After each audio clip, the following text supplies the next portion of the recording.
이 부활절에 예수 그리스도의 부활의 큰 사건의 배경에는 배신이라고 하는 참 듣기 민망한 아이템이 하나 들어 있습니다. 여러분은 지금까지 인생을 사시면서 정말 가슴 저리도록 아픈 혹은 슬픈 배신을 당해 본 적이 있습니까? 일을 하다가 사람과의 관계 속에 정말 어이가 없고 생각지도 못했던 사람에게서 배신을 당했을 때 그 아픔은 배가 되는 겁니다. 아니, 일생을 가면서 그것은 자신의 고통으로 남게 되는 겁니다. 남자들이 세계 속에서 배신 이야기가 나오면 꼭 등장하는 로마 시대 얘기가 있습니다. 여러분이 아시는 율리우스라고 하는 황제.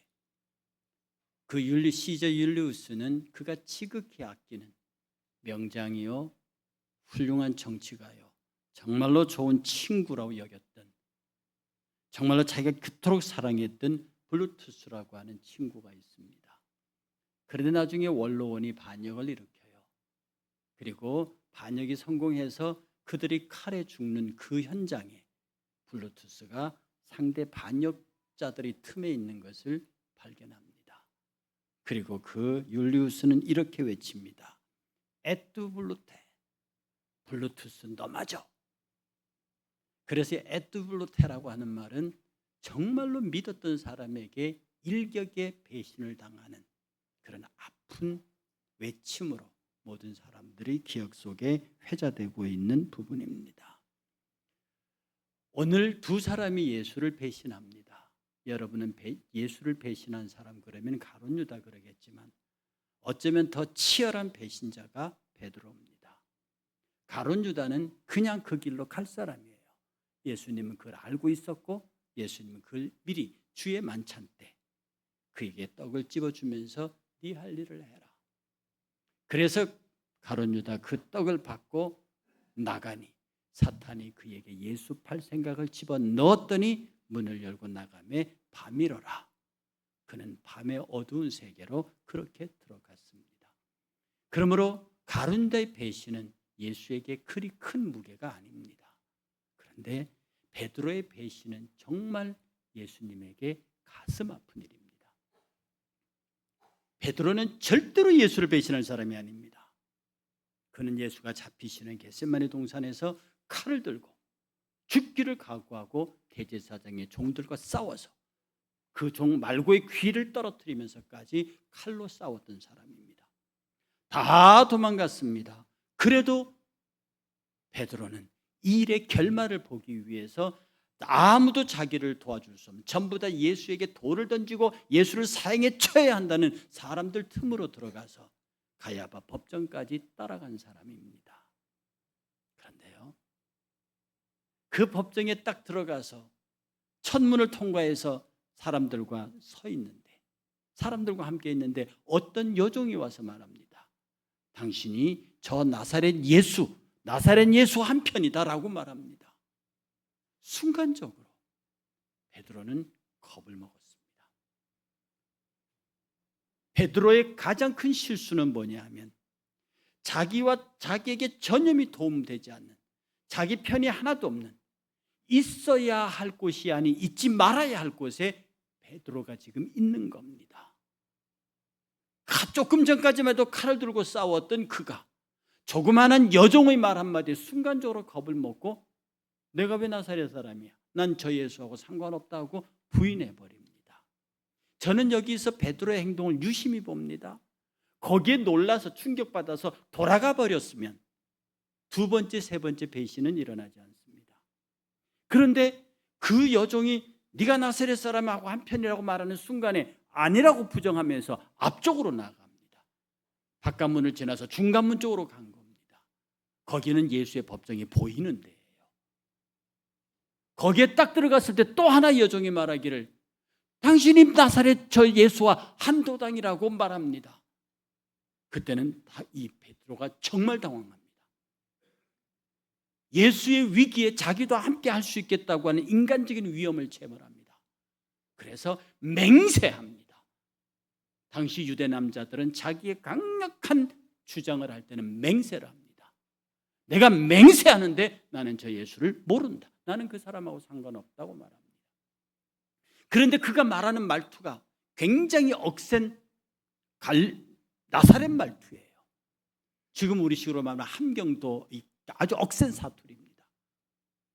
그런데 여기 묻는 사람들이 다 앞에다가 나사렛 예수, 나사렛 도다 이런 말을 앞에 나사렛을 붙입니다. 이 말은 나사렛은 당시에 천대받던 지역이에요. 그래서 굳이 예수 앞에 나사렛을 붙이는 것은 예수를 시험하고 예수를 모욕하기 위해서 그런 겁니다. 그런데 베드로가 아주 억센 나사렛 말을 한단 말입니다. 그랬더니 그 중에 섰던 사람이 지금 네가 하고 있는 그 말투가 저 나사렛 예수하고 같은 말투다. 너는 그 도당이다. 완전히 베드로가 무너져 버렸습니다. 증거까지 나타났습니다. 베드로가 어떻게 반응합니까? 맹세하고 저주합니다. 맹세하고 그 예수를 저주합니다. 그리고 나는 모른다고 말합니다. 늘 말씀드렸더니 이때 누가복음에 보면 예수께서 그 소리를 들으시고 고개를 이렇게 돌려 베드로를 보십니다. 그때 베드로와 눈이 딱 부딪힐 때 닭이 꼬끼어하고 울어요. 베드로가 예수가 닭 울기 전에 네가 나를 3번 부인하라는 말이 생각나서 오늘 본문처럼 밖에 나가서 힘이 통곡합니다. 말씀드렸던 대로 베드로가 왜 이 어마어마한 배신을 했을까요? 그의 신앙. 여러분 베드로보다 더 신앙 좋다고 자신하실 수 있습니까? 그 신앙 좋은 베드로가 하루아침에 조그마한 여종 앞에서 이름 없는 남자들 앞에서 그냥 무너져 버립니다. 왜요? 그는 잊지 말아야 할 곳에 있었습니다.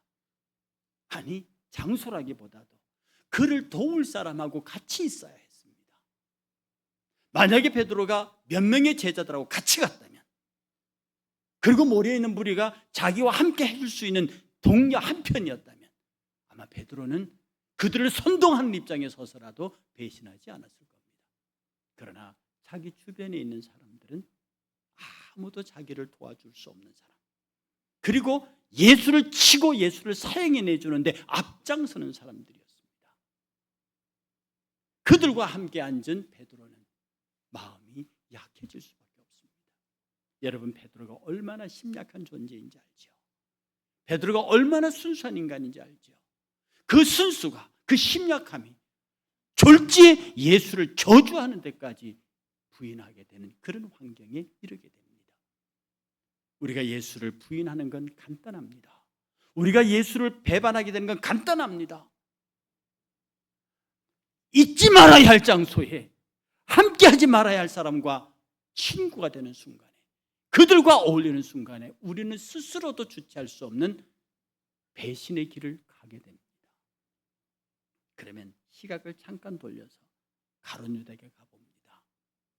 가룟 유다는 남부 출신의 많이 배우고 똑똑한 사람이에요.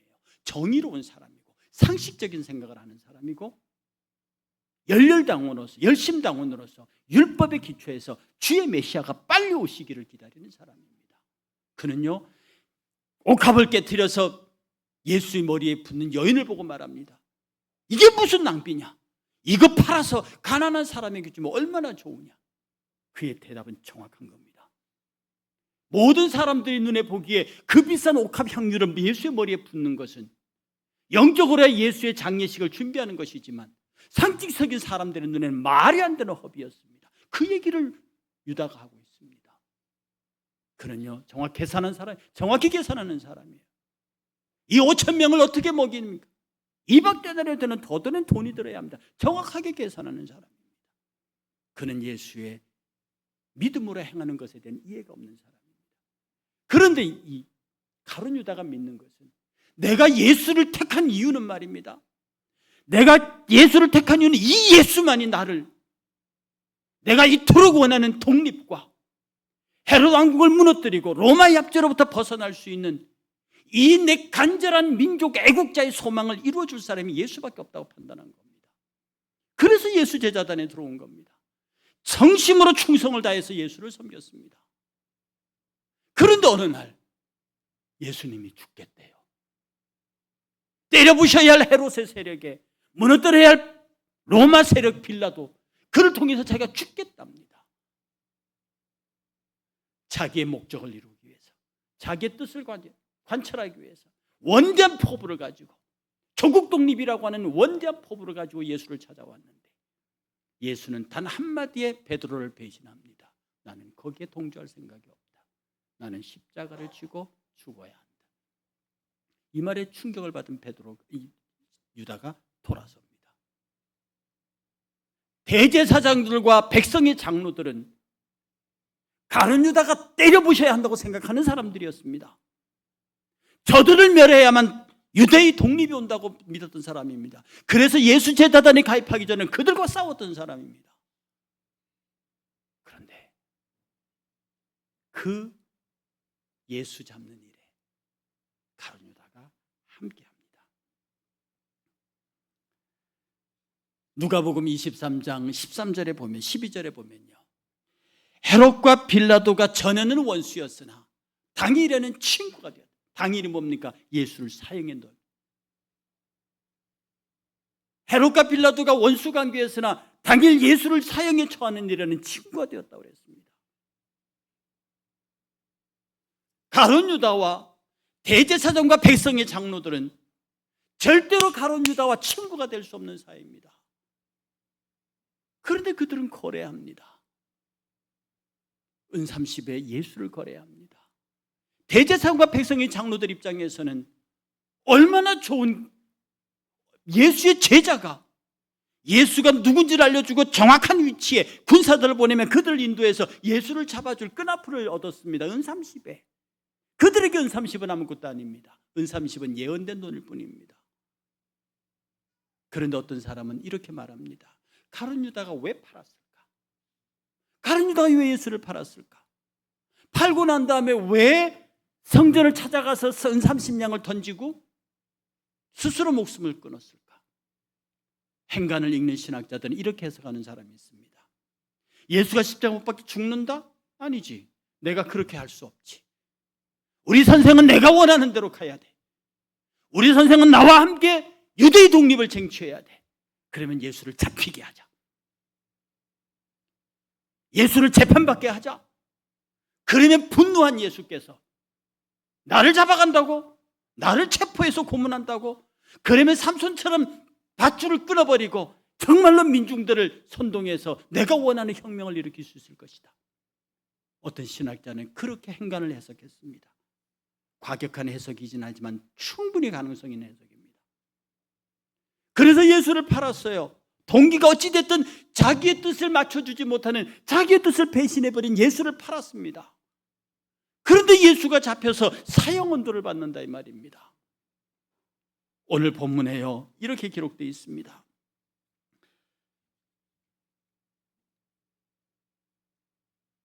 (27장 3절에) 보면요, 20장 3절에 보면 이렇게 기록되어 있습니다. 뭐라고 기록되어 있느냐 하면, 그때에 예수를 판 유다가 그의 정죄됨을 보고 스스로 뉘우쳐 은30을 대제사장들과 장로들에게 토로 갖다 줬어요. 저 본문을 그냥 우습게 넘기면 안 됩니다. 유다가 예수의 정죄됨을 보고 스스로 뉘우쳤습니다. 아, 내 방법이 틀렸다. 내 생각이 틀렸다. 이건 아니라고 생각한 겁니다. 아마 이것은 아까 신학자 해석대로 그렇게 재판에 넘기자면 예수가 분기탱천해서 일어날 줄 알았는데, 자기가 생각대로 예수가 안 움직여줍니다. 순순히 그 재판을 받고 사형에 넘겨지기를 기다리고 계신단 말입니다. 이 일이 자기 뜻대로 안 되는 것을 알고 뉘우칩니다. 이건 내가 잘못한 거다. 그래서 스스로 뉘우쳐 은30을 대제사장들에게 갖다 줍니다. 대제사장들은 단호합니다. 그게 우리와 무슨 상관이야? 네가 당해라. 아주 냉철하게 내칩니다. 저는 이 기사를 천천히 묵상하면서요, 이 26장 74절과 75절에 보면, 곧 닭이 울더라 이에 베드로가 예수의 말씀에 닭 울기 전에 네가 4번 나를 부인하라 하심이 생각나서 시비 밖에 나가서 통곡하는 장면이 있습니다. 여러분, 이 장면을 대별해 보십시오. 베드로는 밖에 나가서 가슴을 치며 웁니다. 유다는요, 성전에 가서 대제사장과 백성이 장로들에게 은 30을 던지고 이것 잘못되는 거야. 이러면 안 되는 거야. 장로들이 너 나가서 네가 책임져. 왜 그걸 우리에게? 밖에 나가서 스스로 책임지고 자결해 버립니다.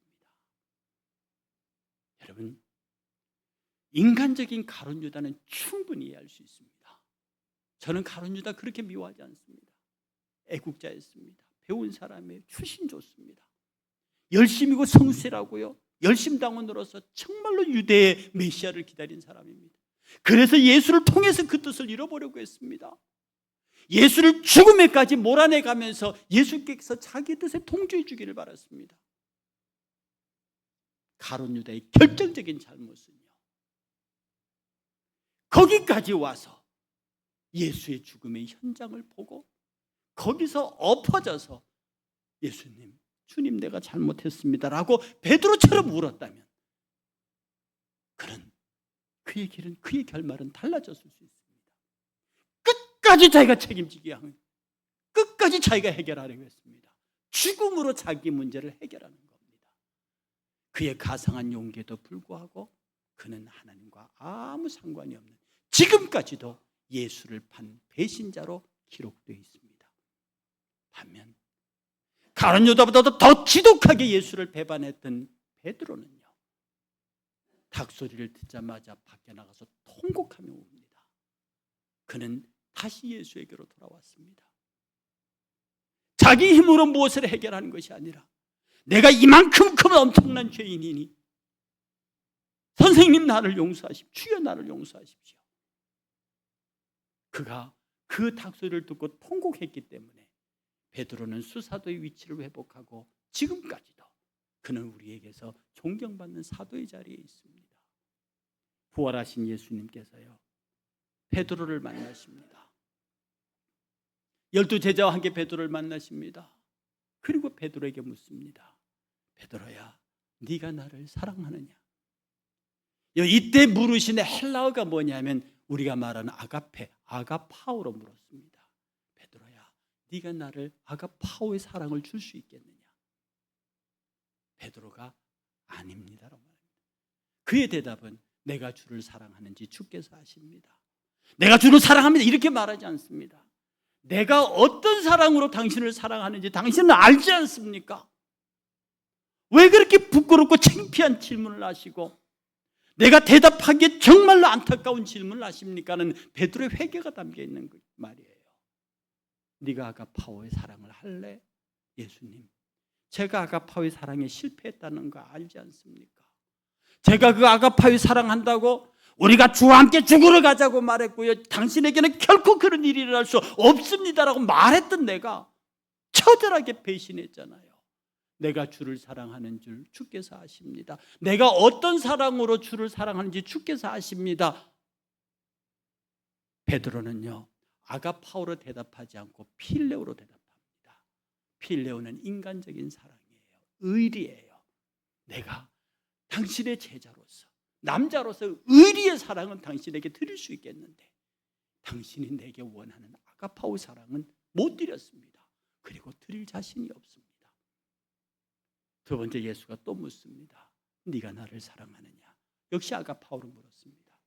베드로가 똑같이 대답합니다. 아니요, 저는 그 사랑은 못합니다. 내가 주를 사랑하는지 주께서 아시는데 나의 사랑은 필레오입니다. 마지막 주님이 세 번째 묻습니다. 네가 나를 사랑하느냐? 그때 주님이 필레오로 묻습니다. 그럼 베드로야, 네 그 친구로서의 우정으로서 나를 사랑할 수 있겠느냐? 베드로가 필레오로 대답합니다. 예, 그것은 하겠습니다. 그때 주의 말씀은 뭡니까? 네가 젊어서는 네 마음대로 띠뛰고 돌아다녔다. 그러나 이제부터는 네가 아닌 다른 사람이 네게 띠띠우고 네가 원치 않는 곳으로 너를 끌고 갈 것이다. 베드로가 앞으로 어떻게 주를 섬기고 순교할 것인지에 관한 예언을 그렇게 하십니다. 그리고 베드로는 끝까지 마지막 순간에 기독교 전설에 의하면 십자가를 거꾸로 쥐고 주의 길을 갑니다. 사랑하는 성도 여러분, 우리는 지금 어디 있습니까? 다시 묻겠는데 여러분은 베드로보다 신앙이 좋으십니까? 우리는 끝없이 날마다 예수를 배반하고 삽니다. 그렇게 예수에게 신앙 고백하고 사랑을 고백했으면서도 이상하게 이상한 사람들과 어울려 있다 보니까 거기에 동조하고 있습니다. 그들의 눈치가, 그들의 말이, 그들의 평가가 두려워서 어느 순간 내가 예수를 팔고 있습니다. 그 자리에서 내가 예수 믿는 사람이 아닌 것처럼 행동합니다. 주께서 내게 맡기신 사명보다 세상의 일들이 더 급합니다. 우리는 날마다 매 순간마다 주님을 배반하며 산다고요. 그런데요, 유다처럼 하시면 안 됩니다. 내 책임이니까 내가 알아서 내가 해결할 거야. 그에게는 회개의 영은 없습니다. 상식과 보편과 원칙은 있을지라도 그에게는 사랑은 없습니다. 지극히 이기적입니다. 내가 일을 저질렀으니 내가 책임질 것이고 내 목숨을 걸어서라도 이 문제는 내가 해결할 거야. 주님의 나라에는 그런 사람은 소용없습니다. 주의 나라에는 내가 배신했다는 사실을 깨달은 순간부터 닭소리와 같은 주님의 음성이 내 귀에 들릴 때, 내 양심이 그것을 호소할 때 뛰어나가서 통곡하는 게 필요합니다. 그 통곡이 주의 귀에 들릴 때 주께서는 우리를 향하여 당신의 통로를 여시고 울지 마라, 울지 마라, 내가 너와 함께하느냐, 이 위로의 음성을 여러분들이 들으실 수 있다는 겁니다. 저와 여러분은 늘 배신하며 삽니다. 그 배신에도 불구하고 그가 우리를 받아주는 것은 우리가 베드로를 닮았기 때문입니다. 여러분 스스로 인간적인 책임을 강조해서 유다의 길을 가시면 안 됩니다. 유다는 정한 길로 갔거니와 베드로는 주님 앞에 울어 은혜를 구한 사람입니다. 우리의 배신에 용서와 사랑으로 울고 통곡하고 나오고 그의 은혜를 구하면 언제든지 우리를 받아주시는 주님의 큰 위로 가운데 함께하는 여러분 되시기를 주의 이름으로 축복합니다. 다 같이